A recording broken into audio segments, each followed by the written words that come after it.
Welcome back, dear students. Today we are going to learn about output restricted DQ. तो आइए देखते हैं। अभी तक हमने सिंपल क्यू देखी थी जिसके दो एंड्स होते थे, एक फ्रंट और दूसरा रियर। जब हमने आगे डिस्कस किया तो हमने सर्कुलर क्यू भी देखी थी, उसमें भी दो एंड होते थे। सेम चीज़ डबल एंडेड क्यू में होगी, इसमें भी दो एंड्स होंगे, फ्रंट और रियर। डिफरेंस सिर्फ यहाँ पर आएगा कि इस क्यू में हम इंसर्शन और डिलीशन पे, जैसा पहले फिक्स था कि इंसर्शन एक ही एंड से होगा और डिलीशन दूसरे एंड से, लेकिन यहाँ पर ऐसा है कि हम किसी एक पर रेस्ट्रिक्शन लगाएंगे। जैसे जो आउटपुट रेस्ट्रिक्टेड डी क्यू है, इसमें हम डिलीशन के ऊपर रेस्ट्रिक्शन लगाएंगे कि वो सिर्फ एक ही एंड से हो सकती है, जबकि हम इंसर्शन के लिए दोनों एंड्स को ओपन रखेंगे।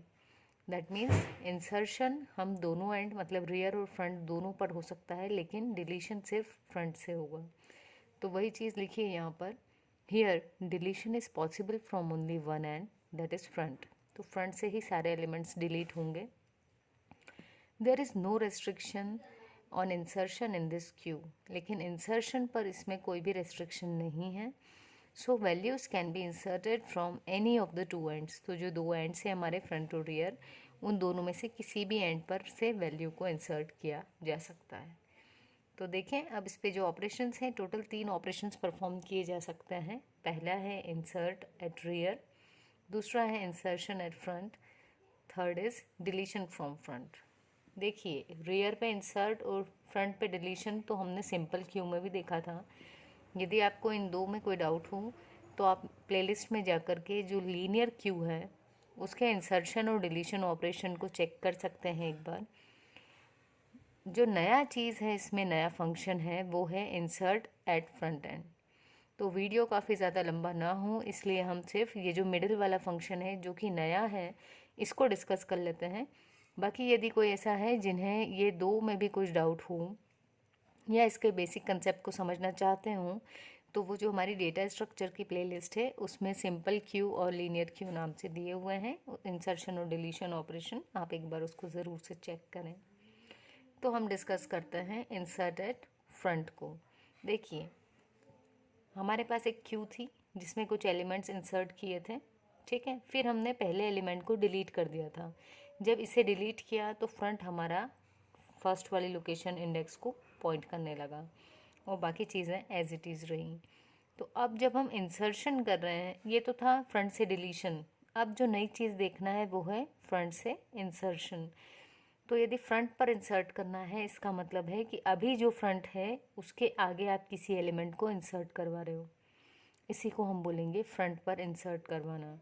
तो देखिए, जब हमको फ्रंट से पहले वाली लोकेशन पे किसी को स्टोर करवाना है तो सबसे पहले क्या होना चाहिए, जो फ्रंट एंड है वो उसको पॉइंट करने लगे।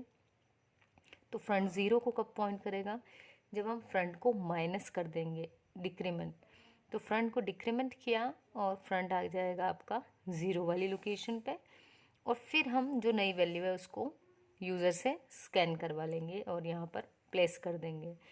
दूसरी चीज़, जब फ्रंट हमारा ज़ीरो पर आ जाएगा उसके बाद यदि मैं और इंसर्शन करवाना चाहूँ, तो क्योंकि अभी हमने डिस्कस किया कि जब हम फ्रंट पे इंसर्ट करते हैं तो वैल्यू डिक्रीमेंट होती है, तो ज़ीरो से वैल्यू -1 पर चली जाएगी, जो क्या होती है क्यू एम्प्टी की कंडीशन। तो वो फॉल्स हो जाएगी। इसलिए जो चीज़ हमें ध्यान रखनी है वो ये है, आइए हम इसे डिस्कस करते हैं। जब हम इंसर्ट कर रहे हैं फ्रंट एंड से, तो उस केस में जो हमें ध्यान रखना है वो ये है, उसमें ध्यान रखने वाली बात यह है कि फ्रंट जो है अगर वो ज़ीरो पर पहुंच चुका है, अगर फ्रंट आपका ज़ीरो पर है तो हम बोल देंगे कि हमारी क्यू फुल है और फ्रंट एंड से इंसर्शन पॉसिबल नहीं है, ठीक है। लेकिन यदि हमारी क्यू जो है उसका फ्रंट ज़ीरो पर नहीं है, तो जैसे अगर हम ये वाला केस ले लें, ये वाला case front equal equal zero वाली कंडीशन इस केस में फॉल्स हो जाती है, तो हम कहाँ जाएंगे, एल्स पोर्शन में। हम आए एल्स में, यहाँ पर हमने यूज़र से वैल्यू ले ली, लेट इट बी कि यूज़र ने वैल्यू दी 21, ठीक है। तो वो वैल्यू किस में हमने ले ली, एन नाम के वेरिएबल में, ठीक है। तो यहाँ हम लिख देते हैं यूज़र ने एन में दे दिया 21। फिर क्या हुआ, फ्रंट को हमने कर दिया डिक्रीमेंट। फ्रंट कहाँ था, अभी 1 पर था, उसको कर दिया डिक्रीमेंट, तो फ्रंट आ जाएगा आपका इस वाली लोकेशन पे। ठीक, तो फ्रंट डिक्रीमेंट जब हुआ उसके बाद क्या हुआ है, अब ए ऑफ फ्रंट पे हमने वैल्यू पुट करवा दी। तो जो 21 था वो कहाँ चला जाएगा, ए ऑफ फ्रंट, यानी यहाँ पर आ जाएगा 21, और हमने मैसेज दिलवा दिया कि इंसर्टेड। ठीक है, अब देखें यदि मैं फिर से वैल्यू को इंसर्ट करना चाहूँ तो अब क्या होगा।